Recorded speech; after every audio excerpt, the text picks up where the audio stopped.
और बड़ी खबर ठंड से जुड़ी हुई।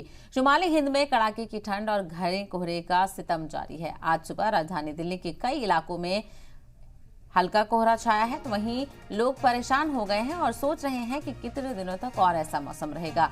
बता दें कि दिल्ली को आज भी ठंड से राहत नहीं मिलती दिख रही है। आज सुबह कई इलाकों में घना कोहरा देखने को मिला, तो वहीं सर्द हवाएं भी चल रही हैं। दिल्ली में आज ज्यादा से ज्यादा दर्जा हरारत 18 डिग्री और कम से कम दर्जा हरारत 7 डिग्री के आसपास रहने का इम्कान है। तो वहीं महकमा मौसमियात ने दिल्ली और आसपास के इलाकों के लिए अगले 2 दिन के लिए येलो अलर्ट जारी किया है। पूरे उत्तर भारत में अगले 2 दिन बहुत घने कोहरे और ठंड का इम्कान जाहिर किया जा रहा है। तो लगातार दर्जा हरारत में कमी देखने को मिल रही है। हालांकि कल 2 दिनों के मुकाबले में विजिबिलिटी काफी बेहतर नजर आ रही थी, मौसम साफ था, लेकिन आज फिर से हालात वही नजर आ रहे हैं। दिल्ली एनसीआर के अलावा पूरे शुमाली हिंद में सर्दी का सितम देखने को मिल रहा है। तो वहीं लोगों को घने कोहरे की मार भी झेलनी पड़ रही है, जिसका सीधा असर ट्रैफिक की आमदरफ्त पर पड़ता हुआ नजर आ रहा है। इसके अलावा हवाई खिदमात से लेकर ट्रेन खिदमात तक पर भी इसका असर पड़ा है। कई ट्रेनें कैंसिल हो चुकी हैं और कई ट्रेनें ताखीर से चल रही हैं। वही हाल एयरपोर्ट पर भी है, कई फ्लाइट्स ताखीर से चल रही हैं और कई फ्लाइट्स को कोहरे के रहते कैंसिल किया गया है। ऐसे में मुसाफिरों को खासा परेशानी का सामना यहाँ पर करना पड़ रहा है। तो वहीं काफी लंबे वक्त तक मुसाफिरों को इंतजार भी करना पड़ रहा है। इसके अलावा जो ट्रैफिक की आमदरफ्त है उस पर भी खासा असर पड़ा है। लोगों को यही हिदायत दी जा रही है कि वो बहुत एहतियात के साथ गाड़ी यहाँ पर चलाएं और ध्यान पूरा रखा जाए। इसके अलावा घने कोहरे का इम्कान अभी भी जाहिर किया जा रहा है। शदीद लहर सर्दी की देखने को मिल सकती है। आपको ये भी बताते चले कि पूरे शुमाली हिंद में इसी तरह का असर देखा जा रहा है और पूरे उत्तर भारत में अगले 2 दिन घने कोहरे को लेकर भी इम्कान जाहिर किया गया है। दर्जा हरारत में लगातार कमी देखी जा रही है और इस कपकपाती ठंड में लोगों को खासा परेशानी का सामना करना पड़ रहा है। और खास करके अगर दिल्ली की बात करें तो काफ़ी लोग चाहे वो अस्पतालों के लिए आते हों या फिर किसी और काम से आते हों, कई लोगों को रहने खाने पीने की भी दिक्कत यहाँ पर देखने को मिलती है। ऐसे में रैन बसेरों का इंतजाम भी किया गया है। इसके अलावा वादी कश्मीर का मौसम भी तेजी से बदलता हुआ नजर नहीं आ रहा है। हमारे साथ जुड़ गए हैं और फारूक वानी श्रीनगर से हमारे साथ हैं, बीएसआगर गुलमर्ग से राजा रहमत जमाल भदरवा से हमारे साथ जुड़ गए हैं। वादी कश्मीर के मौसम का हाल जान लेते हैं। फारूक, आपसे सबसे पहले जानना चाहेंगे क्या कुछ मौसम को लेकर कहा जा रहा है, कब तक मौसम खुश्क रहने का इम्कान जाहिर किया जा रहा है? देखिए, मौसम जो है वो फिलहाल उसी प्रकार का बना हुआ है और अभी ड्राई वेदर 29 और 30 तक चलेगा और फिलहाल तब तक किसी तरह की राहत मिलने वाली नहीं है, क्योंकि जो वेदर सिस्टम दिखा रहा है वो यही दिखा रहा है कि 29 और 30 को जम्मू कश्मीर में जो है मौसम बदल सकता है। खास तौर पर जो पहाड़ी इलाके हैं वहाँ पे बर्फबारी हो सकती है।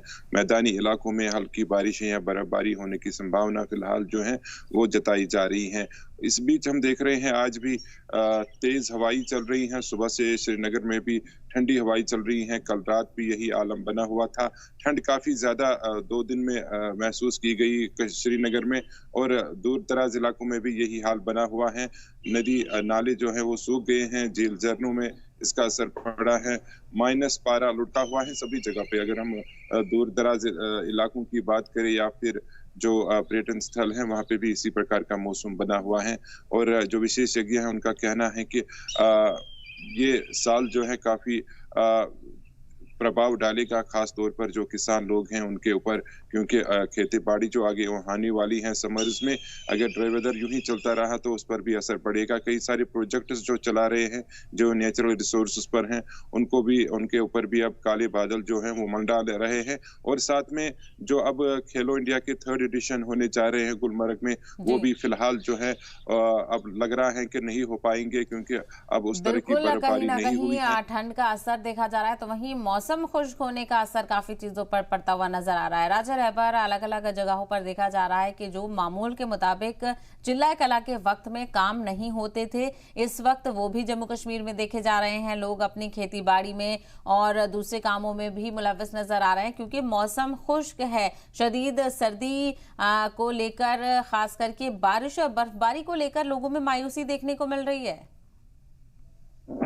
देखिए शहबा, बिल्कुल आपका कहना सही है। देखिए इस वक्त जो ड्राई वेदर चल रहा है ये बड़े दहाइयों के बाद जो है ऐसा नहीं हुआ है कभी भी। और इस वक्त जो जनवरी का महीना होता था इसमें अगर देखा जाए तो पहाड़ी इलाकों के, बालाई इलाकों के साथ-साथ जो है प्लेन्स में भी इस वक़्त बर्फ़ हुआ करती थी। जैसा अगर मैं टोन की बात करूँ तो भद्रवाह टोन में, बनिहाल टोन में, किश्तवाड़ टोन में, डोडा टोन में, तो इस वक़्त जो है वो बर्फ़ हुआ करती थी। ये मौसम जो है, ये वक़्त जो है बर्फ़बारी का था कि ना सिर्फ़ बालाई इलाकों में बल्कि मैदानी इलाकों में भी आपको यहाँ बर्फ़बारी मिलती थी। लेकिन इस वक़्त आलम ये है कि जो आपके बालाई इलाके हैं, यहाँ के मशहूर सयाहती मकाम हैं, गुलडंडा में जो बर्फ़ पड़ी है वो अक्टूबर या नवंबर के महीने में पड़ी है, उसके बाद से वहाँ भी बर्फ़ नहीं पड़ी है। जहाँ की मामूल था कि सर्दियों में रोज़ाना 1 बजे के बाद, दोपहर के बाद जो है वो वहाँ बर्फ़ हुआ करती थी।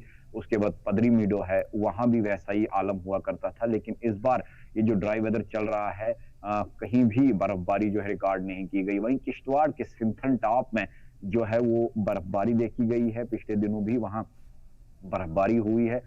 लेकिन दूर होने की वजह से 80 किलोमीटर जो है वो किश्तवाड़ टाउन से इलाका पड़ता है, तो वहाँ भी सयाह जो है वो जा नहीं पा रहे हैं। तो वहीं अगर हम खुश्क मौसम की बात करें तो खुश्क मौसम की वजह से हमारे किसान और जो हॉर्टिकल्चर से जुड़े हुए लोग हैं, उन्हें भी काफ़ी मायूसी का सामना है, क्योंकि आगे जो है अब ज़मींदारी और खेती-बाड़ी जो है वो स्टार्ट होने वाली है। उसके लिए